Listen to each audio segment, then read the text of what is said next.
So we went in and had a look, and we thought, oh no, this is the end of the earth. This is like as hard as you can get. This is hyper arid, and it's 10 acres of almost dead flat, completely salted landscape, 400 metres below sea level, the lowest place on earth, 2 kilometres from the Dead Sea, right, to about 2 kilometres where Jesus was christened. Hardly got any rainfall. We've got temperatures in August that go over 50 degrees. Everybody's farming under plastic strips. Everybody's spray. Everybody's putting synthetic fertiliser on. Overgrazed with goats, just like maggots eating the flesh off the bone down to the bones of the country. Literally like maggots, giant maggots eating it to nothing. So we designed up a system that would harvest every single bit of rainwater that fell on it.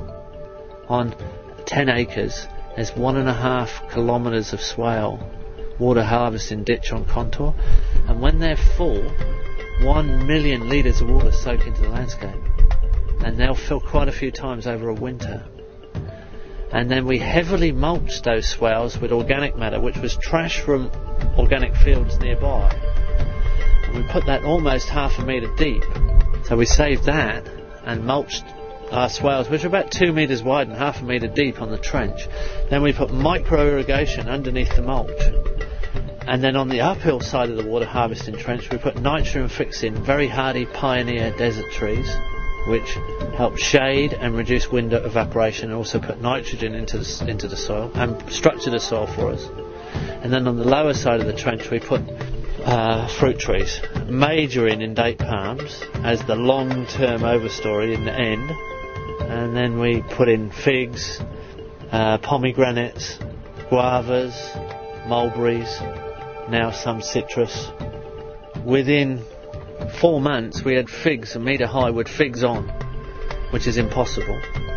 We've done a course, male and female course, trained up some locals, and we got a translator who's working for the project. He had his degree in agriculture in the Jordan University, and he got onto his mates and said in the agricultural department, well, you said we couldn't grow figs, we got figs growing and we got figs on them. You better come and test the soil, because no matter what you say, we're either growing in salty soil what we shouldn't be growing, or we've desalted the soil, and we'd like to know what we've done. They came in and the salt levels were dropping, so they became interested. The salt levels were dropping around the swales. They said you must have washed it through. See, normally you put a huge amount of water on and wash the salt through to the lower levels, which just makes the groundwater more salty. In the end, you'll salt it 20 metres deep if you keep doing that, and then it will take 1,000 years to recover. And we use only 1/5 the amount of water. So the water, they thought we'd washed it all through. No, we'd used 1/5. That really got them when they realised how much water we hadn't used. With the same amount of water normally used on that much area, we could have done 50 acres. Originally, people laughed at us because we didn't put straight lines in. We went on contour with these swales. They thought, why don't you put, so you've got a bulldozer, you can flatten the desert, you can straighten it. So we want to go on contour because we've got a longer edge and we harvest the water passively. Then we planted more non-fruiting trees than we did fruit trees, so they laughed at us. Because we were planting unproductive things, more than productive things. What's the point, you know? In soil that won't even grow anything, so, you know. And then we covered all the inside of the swale with a huge amount of mulch, where they scrape all their organic matter off and burn it, like most traditional agriculture. In the middle of winter, we got a funny email saying, we've got a problem. We've got mushrooms growing in the swale. Well, they called it fungus, but when we saw a photograph of it, it was mushrooms, because they'd never seen mushrooms, because they'd never had that much humidity in living history in the soil.